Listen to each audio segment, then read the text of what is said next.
When President Cyril Ramaphosa takes the BRICS presidency, he's expected to ensure that Africa's voice is heard. South Africa is assuming the 2023 presidency after taking over from China. The economic bloc held its first summit in 2009, with South Africa joining in 2010. For more on this, I'm now joined by Ndewzroom Fakude, Director at Africa-Asia Dialogue. Mr. Fakude, I appreciate your time this afternoon.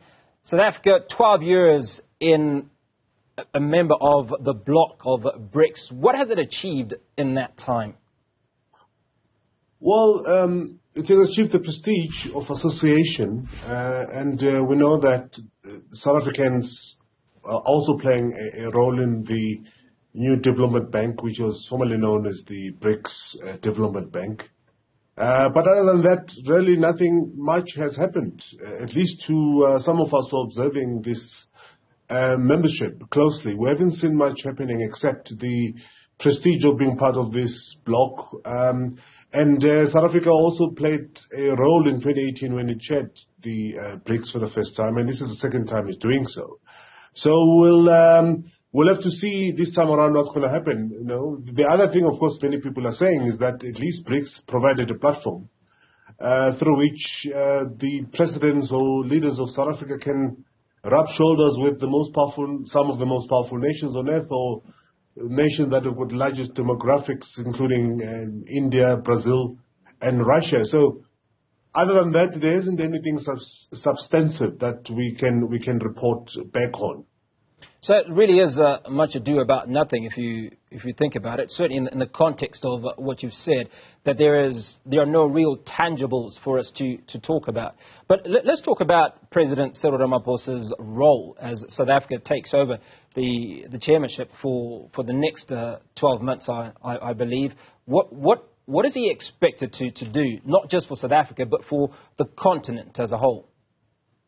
Well, first of all, it's going to be a very busy year for President Cyril Ramaphosa. Not only is he taking over as the president of BRICS, but in South Africa he's got an agenda that's full.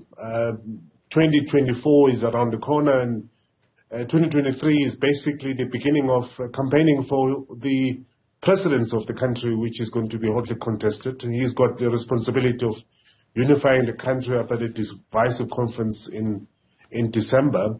So he's got quite a lot to do taking over. But I think for Africans are looking for opportunities to invest in the infrastructure. The new development bank, which is the bank of BRICS, promised that it was going to assist in terms of developing infrastructure, particularly in poor countries. We've seen a lot of applications. We've seen some of the applications have been approved by the new development bank, and others are in the process of being approved. But we haven't seen much application or requests coming from African countries. So one hopes that President Cyril Ramaphosa will promote the bank, which I think is the most important vehicle within BRICS at the moment within the African countries, and African countries can take advantage of that opportunity. Well, we do know that at the moment that many African countries are reeling from debt of all sorts. We could talk about Ghana, can talk about Uganda, Zambia, to name just a few. Their failure or the absence of application for some form of assistance from this bank, does that speak to a lack of confidence in the institution that BRICS is, or the bank itself? Well, it does, but it also speaks on pressure from other institutions. You know, for example, that President Biden of the U.S. has proposed that the G20 must have or grant the AU permanent seat within G20. So there is pressure from other similar platforms, funding platforms around the world, for Africa to continue maintaining their relationship, particularly the institutions such as IMF and the World Bank. And what we see happening is that the new development bank is definitely competition.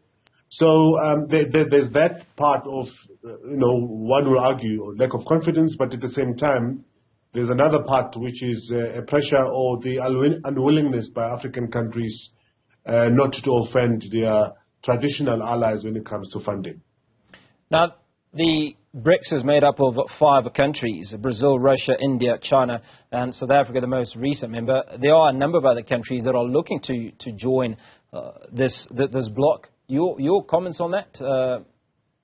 What does it mean for for BRICS? Are we likely to see BRICS have more power or more influence if a number of other countries start to join this currently 5-member bloc?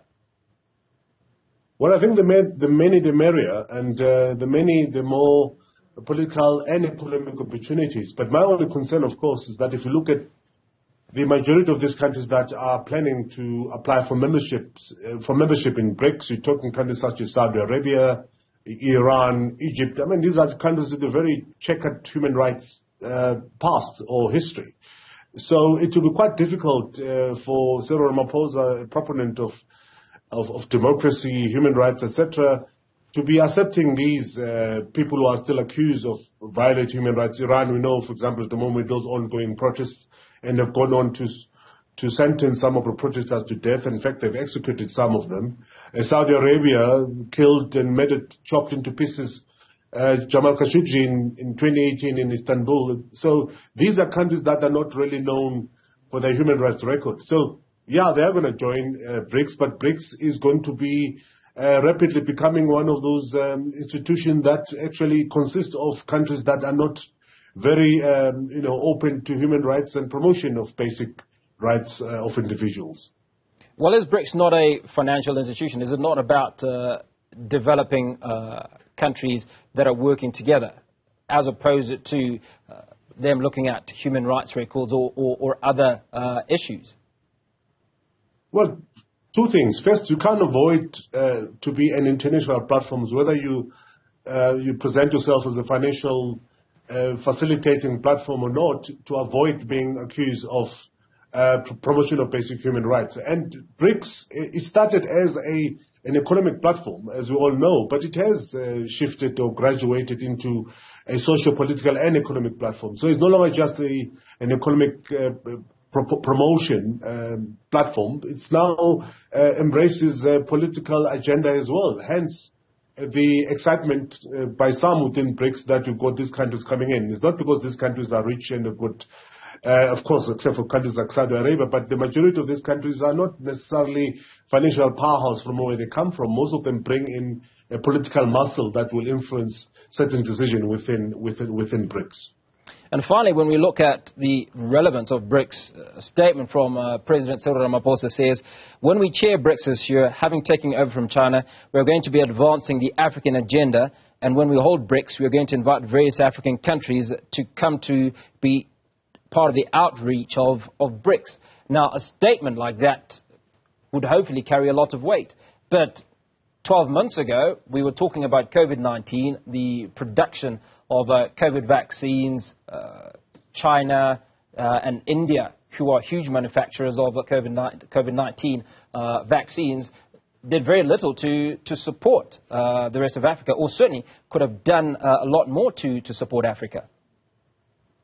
Yes, indeed. I think President Cyril Ramaphosa will have to continue making those pleasant political statements because South Africa is going to be holding that presidency. But there are a lot of challenges that have happened in the past, and I think also at the same time President Cyril Ramaphosa will try and push a certain Africa-friendly political agenda or Africa-friendly economic agenda within BRICS, because there are a lot of African countries that are looking at options, notwithstanding what I've said earlier on in terms of other adversaries of BRICS wanting to insist on African countries to maintain the relationships. But it's an opportunity now that you have an African chairing it, and perhaps there could be some discussion that could yield economic results and infrastructural development for those African countries this year. And finally, before we let you go, is it the wrong move for President Cyril Ramaphosa to chair BRICS this particular year when you talk about his calendar and how busy it's going to be? This is basically his election year ahead of the 2024 election. Well, it's a fix, isn't it? It's a rotational presidency. This has been scheduled a long time ago, and he couldn't say no to that at the moment, or that opportunity at the moment, particularly given that we've got so many challenges. It would have looked as if he was running away from certain trappings. One particular one is the war in Ukraine. Russia still plays a major important role in that, and I think there will be that kind of a discussion moving forward. But at the same time, I feel quite sorry for President Cyril Ramaphosa, who is well entrenched within the G20 and the Western countries.